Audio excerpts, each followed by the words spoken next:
전후좌우에 계신 분들 7분 이상 주님의 이름으로 환영하고 축복합니다. 인사하시겠습니다. 주님의 이름으로 환영하고 축복합니다. 주님의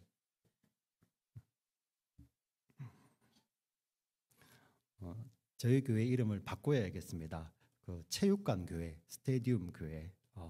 여러분 앉아 계신 모양이 딱 스테디움, 그죠? 제가 저기 가운데 들어가서 사방으로 보고 하면 딱 좋을 것 같습니다. 여기 앞에 앉으신 뭐가 옷에 묻나요?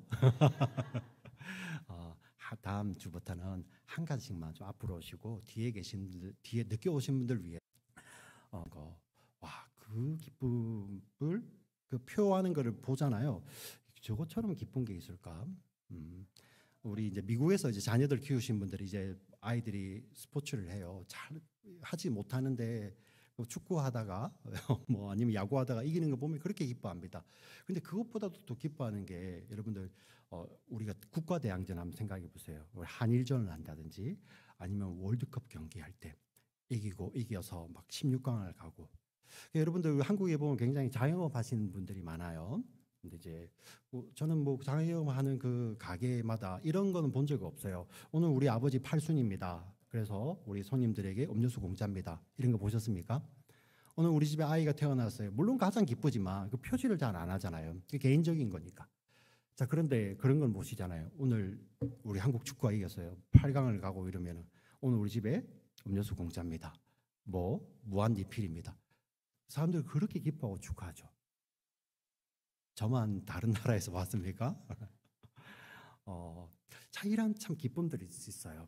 자, 그리고 어떤 뭐 환경 가운데서 특별히 또 재밌는 영화를 봤을 때 기대하지 않고 봤을 때도 그 기쁨이 있고요. 또 어떨 때는 그렇게 막 재밌지는 않지만 특별한 자극도 없지만 잔잔한 감동 뒤에 밀려오는 그런 기쁨들도 있죠. 근데 우리 성경을 읽다 보면 우리 성경에서도 이렇게 항상 기쁨에 대해서 이야기를 하고요. 특별히 우리 기독교를 이야기할 때 또 고유한 특징 중에 하나가 기쁨입니다. 기쁨의 종교라고 하죠. 기쁨의 믿음을 가지고 있는 것이 우리 기독교 신앙의 특징인데 제가 앞서 말했던 그러한 기쁨하고 조금 다르다는 것을 우리가 느낄 수 있잖아요. 우리 기독교 신앙은 눈에 보이지 않는 우리 영혼의 기쁨을 말하는데 도대체 그 기쁨의 실제가 무엇인지 그리고 그 기쁨이 어디서부터 비롯되는지 오늘 우리 말씀을 통해서 3가지 정도를 보려고 합니다. 우리가 마지막에 볼 때 사도들이 채찍질을 당하고 막 기뻐해요. 좀 더 때려줘 이렇게 기뻐하는 게 아니라 여러분 12사도들이 맞았던 그 채찍은 아마 유대인들이 말했던 40의 가만 하나 가만 매를 말하는 것 같습니다. 그러한 그 당시 기록이 있어요. 매를 때리는 자가 이게 유대인들이 때릴 수 있는 공식적인 매예요. 근데 매를 맞은 사람이 만약에 생명을 잃게 되면 그 살인죄잖아요. 그런데 그 때린 자에게 죄를 묻지 않는 거예요. 자, 율법은 근데 그런 매를 맞고 그들이 기쁨으로 나와요. 도대체 이 기쁨은 어디서 오는 것인지 오늘 말씀에 3부류의 사람들이 등장을 합니다. 우리 그 3부류의 사람들을 통해서 숨겨져 있는 그 기쁨을 발견해 보려고 해요. 자, 오늘 말씀이 어디서부터 시작을 하냐면은 그 공회 예루살렘 공회들 그들이 엄청난 권위를 가지고 이 그리스도인들에게 사도들에게 절대 복음 전하지 마라. 예수의 이름으로 말하지도 말고 가르치지도 말라. 근데 사도들이 안 듣죠. 하나님 우리가 너희 말을 듣는 것이 옳으냐? 하나님 말을 듣는 것이 옳으냐라는 그러한 믿음 가지고 계속 선포합니다. 그리고 그들을 붙잡아 오죠. 그들이 어디에 갇혀 있냐면은 공회에 소속되어 있는 감옥에 갇혀 있습니다. 이 감옥은 뭐 1년이고 2년이고 가두어둔 감옥이 아니에요. 공회는 항상 오면 바로 재판을 합니다. 그런데 어떤 생명에 관련된 큰 중죄인들은 저녁에 재판할 수 없어요. 꼭 아침이 되어야지 재판을 할 수 있거든요. 그래서 그런 사람들을 가두어두는 그러한 감옥이 있는 것입니다. 사실 그 감옥에 갇힌다는 것은 경범죄자들이 아니죠. 만약에 어떤 경범죄면 돌아갔다가 내일 다시 오라 하겠죠. 그런데 그들을 가둔다는 것은 그들의 생명, 율법의 정죄에 의해서 돌을 들듯이 아니면 그 생명 예수님께 했듯이 로마에게 이는 마땅히 사형에 처해야 됩니다 하는 그런 중재자들이에요. 예. 그리고 1, 2년 갇혀 있는 것이 아니고 그날 하루입니다. 얼마나 엄격히 지키겠어요. 생각해 보십시오. 들어오면 빠져나갈 곳이 없습니다. 그런데 그들이 빠져나갔어요. 대제사장 무리들은 이게 웬일이냐고 의혹했다가 되죠. 너무 놀랐다는 것입니다. 그들도 알아요. 이게 기적이라는 것. 그래서 여러분 잡아왔는데요. 너희들 왜 나갔어? 어떻게 나가서 이에 대해서는 한마디도 안 물어보죠. 왜 그랬을까요? 묻는 순간 그게 이슈가 되니까. 네. 묻지 않습니다. 자, 그들을 끌어다가 그물 앞에 세우니 대제사장이 물어 이르되 우리가 이 이름으로 사람을 가르치지 말라고 엄금하였으되 너희가 너희 가르침을 예루살렘에 가득해 하기니 이 사람의 피를 우리에게로 잘 아실 거예요. 예. 특별히 어떤 권위를 강조하는 뭐 이렇게 권세들이나 정부들이나 이게 옳고 그름을 가리는데 그렇게 없어요. 근데 이들이 내 말을 잘 듣냐 안 듣냐 거기에 엄청 관심이 있죠. 여기가 어렵니다. 근데 사도들이요 따박따박 말대꾸합니다. 예, 그들 입장에서는. 그리고 너희들이 주겠다고 이야기를 하죠. 율법에 의해서 살인죄는 엄청나거든요. 생명은 생명으로 취하는 것입니다. 근데 왜 제자들이요 계속 여기서 사실 이들은 지금 유대에게서 파문할 수 있는 권세도 있고요. 예수님처럼 똑같이 로마의 그 십자가로 이렇게 밀어 넣을 수 있는 그런 권세도 있어요. 거기서 우리는 그래도 그냥 예수의 이름을 전했지 그 말만 하면 되잖아요. 너희들이 왜 죽였다는 이야기를 계속 이렇게 할까요? 잘 생각해 보시면 이 사도들이 그들을 고발할 때 책임져. 이 나쁜 놈들아. 너희들이 안 죽였으면 예수님 지금도 살아계시고 우리하고 지금도 좋은 시간 보낼 텐데 그런 의미로 이렇게 말하는 게 아니더라는 거죠. 우리는 잘 생각해 보면 너희들이 좋은 시간을 보내겠는데 너희가 우리의 행복을 다 대제사장들이 넘겨줬습니다. 로마인의 손에 의해서 로마 군인들의 손에 예수님께서 십자가를 지시고 못 박히시고 옆구리에 창 맞으시고 가시관 쓰셨어요. 그런데 그게 제일 원인이 아니더라는 거예요. 그들의 힘이 예수님의 힘을 능가했기 때문에 예수님이 십자가에 달리신 것이 아닙니다. 예수님 하나님의 아들입니다. 예수님 마음만 먹으시면 그들은 옷자락 하나 만질 수 없는 피조물에 불과합니다. 그런데 왜 예수님 십자가에 달리셨습니까? 왜요? 힘이 모자라서? 아니요. 우리의 죄 때문이죠. 죄가 원인이 되어서 예수님을 십자가에 달려 돌아가게 하신 제일 원인, 조금 표현이 좀 애매할 수 있습니다. 무엇이냐면은 하나님의 은혜예요. 하나님의 긍휼. 우리 인간의 죄, 그 죄를 사하셔서 우리를 구원하시기 위한 그 하나님의 은혜, 우리를 향한 하나님의 불붙는 긍휼, 그 타는 마음 있죠. 그 사랑의 마음이 예수님을 십자가로 밀어 올린 것이지 예수님이 힘이 부족해서 로마 군인들 이들이 막 라틴어 섬에서 나를 뭐라 하네? 이래서 올라가신 게 아니라는 거죠. 네. 지금 사도들이 그들을 향해서 이렇게 외치는 이유가 너희들이 달아 죽였다는 그 외침은 바로 하나님의 긍휼이에요. 그들에게 다시 돌아오게 하는 거죠. 여러분 정말 우리 너무나도 안타깝지 않습니까? 일생을 그들은 하나님을 믿는다고 생각했지만 그들 이 모습 그대로 가면 다 지옥불이에요. 얼마나 안타깝습니까? 여러분 만약에 여러분이 그 자리에 계시다면 여러분의 아들들이 그 자리에 계신다면 얼마나 안타깝겠습니까?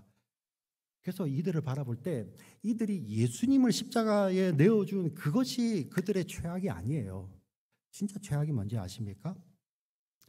그들이 회개하지 않는 거라는 것입니다. 예. 똑같은 상황이 펼쳐집니다. 심지어는 예수님이 십자가에 달리실 때 그 사도들은 똑같이 외칩니다. 마음에 질려 베드로와 다른 사도들에게 물어 이르되 형제들아 우리가 어찌할꼬 하거늘. 똑같이 너희들이 죽였다 할 때 그들 마음 가운데 찔림이 있는 것이죠. 똑같은 말씀이 선포됐는데 누구는 그것을 배척해버리고 누구는 마음이 돌아오게 됩니다. 더 놀라운 것은 이 대제사장들은 사두개인 무리라서 기적을 믿지 않지만 그들은 기적을 너무나도 많이 경험했어요. 그들은 실제 예수님도 봤던 자들입니다. 그것도 보았습니다. 그들이 꽁꽁 가두어두었지만 그것도 보았습니다. 그들이 꽁꽁 가두어두었지만 그 12 제자들이 그들 앞에 서 있는 것도 보게 됩니다. 심지어 그들은 무엇도 들었습니까? 예수님의 부활의 소식도 제일 먼저 들었잖아요. 누구로부터요? 그 무덤을 지키는 군인들이 천사가 돌을 굴리고 예수님 부활하시는 것을 보고 그들이 완전히 넋이 나가서 제일 먼저 누구에게 옵니까? 대제사장의 무리들에게 우리가 이런 걸 봤다. 그 표정 한번 상상해 보세요. 아주 넋이 나간 표정이겠죠? 그런데 무엇을 만들어냅니까? 그렇게 말하지 말라. 훔쳐가 안 들려옵니다. 여러분 이 상황을 예수님 직접 비유를 통해서 말씀하셨어요. 한 부자가 지옥에 갔습니다. 그것이 너무 고통스러워서 아버지 아브라함에게 제발 그 천국에 있는 거지 나사로를 이 땅에 보내어서 가족들에게 말하게 해서 여기는 제발 오지 말게 해달라고 그렇게 부탁을 하면서 애원합니다.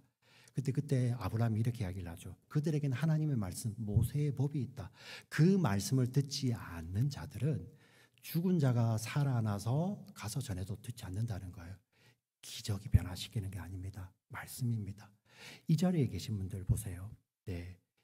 이 말씀이 선포된 지 2000년이나 지났습니다. 그런데 그 말씀을 듣고 우리가 이것이 믿어지는 거예요. 여기서 오는 기쁨이 있습니다. 우리는 너무나도 잘 알죠. 우리에게 이 말씀을 전해주셔서 오늘도 우리가 예수 믿게 되는 이 과정을 너무나도 잘 압니다. 100년 전에 그 우리 연약한 조선의 땅에 이 말씀을, 생명의 말씀을 다 전하라는 그 말씀을 가슴에 담고 조선에 찾아왔던 그 젊은 선교사들을 통해서 조선에 하나님 말씀이 뿌려지고 지금 우리가 그 열매를 먹고 있는 거예요. 말씀이 주는 기쁨이 있는 것이죠. 기적을 통해서 누리지 못했던 그 기쁨이 말씀을 통해서 하나님의 음성이 들려올 때 그 기쁨이 있는 거죠. 지금 이 자리에 계신 분들도 마찬가지입니다. 어렵고 힘든 상황이 있잖아요. 그 상황이 우리 예수 믿으면 바로 다 사라집니까? 아니죠. 밤에 똑같이 외롭기도 하고요. 똑같이 힘들고 밤을 뜬 눈으로 이렇게 눈물로 지시는 우리 성도님들 이 자리에 여러분 계세요. 근데 그때 하나님 말씀이 꼭 붙들고 있잖아요. 근데 그게 기쁨이 되는 거예요. 할렐루야. 성도의 독특한 특별한 기쁨, 기적이 아니라 말씀을 통해서입니다. 대제사장 무리가 화가 막 이렇게 났어요. 다 죽이려고 합니다. 그때 한 사람이 등장을 합니다. 가말리엘이 등장을 합니다. 이 가말리엘은 역사적 기록 가운데서 분명한 사람이에요. 유대교에서는 유대인들에게 너무나도 존경을 받았던 사람이고 심지어 우리 기독교 진영에서도 유대교와 기독교는 사실 양립할 수가 없습니다. 이렇게 합쳐질 수가 없어요. 달라요. 다릅니다. 자, 그런데 우리 기독교 진영에서도 그다음 전승이나 또 1세기 유대인 역사학자죠. 요세푸스는 이 가말리엘이 기독교인, 숨겨진 기독교인이었다. 바울도 제자고 이 가말리엘의 제자 가운데서 원래 니고데모도 있었다. 이런 요세푸스의 기록이 있습니다. 근데 사실 제가 이제 그것을 지금 말씀드리는 것이 아니고요. 성경에도 가말리엘이 사도행전 22장에도 나오고 또 서신서에도 나옵니다. 근데 성경에서는 가말리엘이 그리스도인이 아니에요. 가말리엘의 가르침을 가장 많이 받았던 사람이 누구냐면은 우리 신약에서 13권의 편지를 썼던 사도 바울입니다. 그 입을 통해서 가말리엘을 증거하는데 내가 가말리엘에서 율법을 정말 엄하게 철저하게 배웠다. 근데 사도 바울이 무엇을 이야기합니까? 그 엄한 율법을 배워서 하나님을 향한 열심이 가득했는데 그 열심으로 뭐 했다? 예수 믿는 자들을 다 핍박하고 박해하고 죽이기까지 했다는 거죠. 근데 오늘 갑자기 이 가말리엘이 등장을 합니다. 그리스도인은 아니죠. 자, 그러면서 이렇게 이야기를 합니다. 사도들을 다 내어보내고 공회원들끼리만 이야기를 하는 거죠. 이건 어떤 걸 이야기하냐면은 가말리엘이 예수 믿는 사도들을 변론하는 게 아니에요. 이 당시 변론은 사람들을 앞에 두고 그 사람을 향해서 이는 무죄합니다라고 하는 것이 변론이에요. 그래서 예수님 재판할 때 사람들이 자꾸 오잖아요. 가말리엘이 이 사도들을 향해서 변론하는 게 아니라는 겁니다. 근데 뭘 이야기하냐면 지극히 상식적인 이야기를 하는 것이죠. 네. 만약에 저들이 사람으로부터 났으면 금방 없어질 것이다. 그런데 하나님이 저들을 일으키셨다면 저들을 누가 막을 수 있겠느냐? 너무나도 상식적이죠. 그러면서 예를 들어줍니다. 예전에 드다라는 사람이 있어서 잘 알잖아. 그를 400명이나 따라다녔지. 400명이 아주 이렇게 굉장한 숫자예요. 왜냐하면은 여러분 우리 열왕기서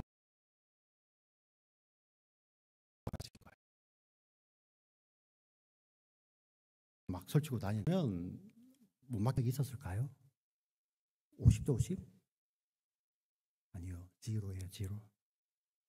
유대인의 이 생각에 만약에 이 사람이 1%라도 하나님 편으로부터 왔다고 한다면 그를 매질할 수 없어요. 예, 그 이름 말하지 말라고 엄히 경고할 수도 없죠. 그런 거 전혀 없는 거죠. 옳거니 그들 오케이 했겠다는 것은 이거 분명히 없어질 것이니까 예, 매질하고 보내버리죠.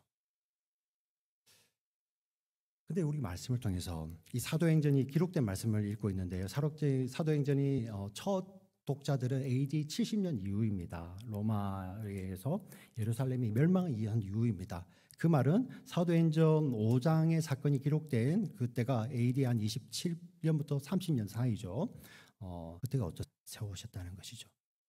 오늘 2000년이 지난 우리들도 이 말씀을 여전히 듣고 있죠. 사람이 세웠으면 없어질 것이지만 하나님이 세우셨다면 누가 막을 수 있겠느냐. 그래서 우리가 이 자리에 있는 것입니다. 근데 여기서 무엇입니까? 가말리엘은 랍비 중에 랍비입니다. 모든 사람들이 존경을 받았어요. 스펙이 대단하죠. 그 당시 최고의 스펙입니다. 그리고 인품과 성품도 너무나도 뛰어났습니다. 어떻게 하면 모든 사람이 존경할 수 있을까요? 근데 여기 보니까 그 대단한 스펙, 대단한 인품과 성품을 가진 그 가말리엘조차도 예수를 믿지 못해요. 성경이 무엇을 이야기할까요?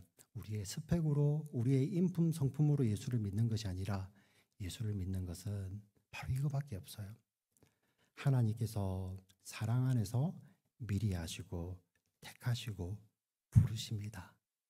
하나님께서 그에게 성령을 보내주셔서 믿음을 통하여 우리로 회개하게 하시고 하나님께서 죄를 사하시며 의롭다 하신 그 자들만 구원받는 거예요. 놀랍죠? 스펙으로 구원받는 것이 아니고 여러분 오해 안 하시면 좋겠습니다. 그러면은 우리 예수 믿을 조건이 스펙도 없어야 되고 그냥 우리 인성도 개판이 네. 우리를 먼저 안다 하시고 택하셔서 부르시죠. 성령을 주시고 믿음을 통하여 우리로 회개하게 하시고 죄사함 받게 하셔서 하나님의 자녀가 되게 하는 것이죠. 이 칼을 볼 때 우리는 그걸 보게 되는 것입니다. 저렇게 훌륭하고 저렇게 인품과 성품이 훌륭한 자도 구원받지 못하는 나는 뭔데? 이 자리에 계신 분들 우리는 뭡니까? 우리가 탁월했어요? 아니죠. 하나님의 그런 은혜 안에서 우리를 불러주심으로. 그래서 우리는 이것을 알기 때문에 어떻게 우리가 교만할 수 있겠습니까? 그냥 내가 겸손해야지가 아니라 정말 우리의 본질을 알기 때문에 우리는 겸손의 자리로 내려가는 것입니다. 내가 아무것도 아니구나. 근데 그 겸손의 자리에서 우리는 기쁨이 막 올라오는 거예요. 네, 도대체 내가 뭐라고? 네, 왜 날 사랑하나? 왜 날 사랑하나? 왜 주님 갈보리 가야 했나? 왜 날 사랑하나? 이러한 이 찬양이 가슴속 깊이부터 올라올 때 기쁨이 있는 거예요. 할렐루야. 네, 이 하나님의 은혜를 감격할 때, 그 감격의 자리에서 우리는 그 겸손해서 그 감격의 자리에 있을 때 그 기쁨이 오는 것이죠. 이 기쁨입니다. 이 성도의 특별한 기쁨이죠. 마지막입니다. 마지막은 오늘 읽었죠. 사도들이 예수님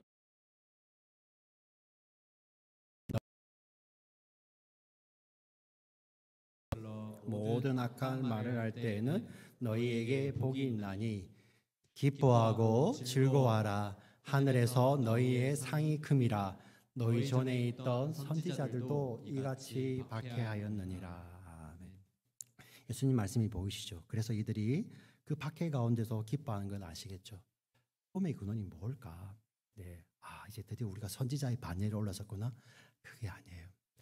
우리 영원히 다가올 그 영원한 하늘의 상이 크니까 기뻐하는 거. 물론 그럴 수도 있겠죠. 우리가 선지자로 이제 하나님께서 여겨주시겠구나. 그것도 기쁨이 될 수 있겠죠. 근데 진짜는 우리가 여기 보시면 오늘 본문에 나왔잖아요. 예수님 때문에 박해받는 것을 하나님께서 인정해 주셨다는 거죠. 어떤 의미입니까? 하나님이 너를 보니 예수가 보이는 거예요. 예, 제자들을 보니요. 요즘 표현으로 그 제자들이 예수님과 접속되어 있었죠. 그를 보니 그들이 예수님 안에 있고 예수님이 그들 안에 계셨어요. 그래서 우리가 뒤에 가면 사도행전에서 이들을 뭐라고 부르냐면은 그리스도인이라고 부르기 시작합니다. 이게 기쁨이죠. 오늘 이 자리에 계신 분들에게도 이 동일한 기쁨을 주십니다. 너를 보니 예수가 보이고 예수님과 접속되어 있는 거죠. 우리 성도들의 독특한 기쁨은 환경과 상황이 아닙니다. 우리 성도들은 고난 당하면 쉽습니까? 여러분 어려움 닥치면 쉬워요? 예. 저는 믿음 별로 없나 봐요. 어렵습니다. 똑같이 어렵습니다. 근데 그 어려움이 우리 안에 있는 영혼의 본질은 뺏어가지 못하죠. 우리가 예수님과 접속되어 있을 때 누리는 기쁨. 그래서 제자들이 사도들이 그 40의 하마 감한 매를 맞고도 기뻐하며 돌아오는 것입니다. 오늘 우리도 이 말씀을 통해서 예수님과 접속된다면 그 예수님이 여러분 안에 계시며 여러분의 기쁨의 근원이 된다면 세상의 어떤 것들이 우리의 어떤 것들이 이 기쁨을 앗아갈 수 있을까요? 오늘 말씀을 생각하시면서 하나님 그렇습니다. 나로 예수님과 접속되게 하여 주셔서 감사합니다. 우리의 기쁨은 세상 어떤 것도 뺏어갈 수 없습니다. 어떤 환경과 고난 가운데서도 그 예수의 기쁨이 나의 기쁨이 되고 예수님이 나의 기쁨의 원천이 되는 그런 믿음의 고백으로 주님 오신 그날까지 승리하시는 우리 모두가 되시기를 주의 이름으로 축원드립니다. 아멘. 살아계신 하나님 아버지 참으로 감사합니다. 하나님이 우리의 기쁨이 되심을 믿음으로 고백합니다. 하나님께서 우리에게 주신 예수님이 우리의 기쁨이 됨을 믿음으로 고백합니다. 이 예수님께 접속되어서 이제 우리의 삶이 환경에 휘둘리는 삶이 아니라 정말 예수님 때문에 우리의 마음에 영혼의 기쁨이 하나님 우리 내면에서부터 흘러나오고 그것이 예수님의 향기를 나타내는 그리스도의 향기로서 살아가는 우리 모두가 될 수 있도록 주여 축복하여 주시옵소서. 주 예수 그리스도의 이름으로 기도드립니다. 아멘.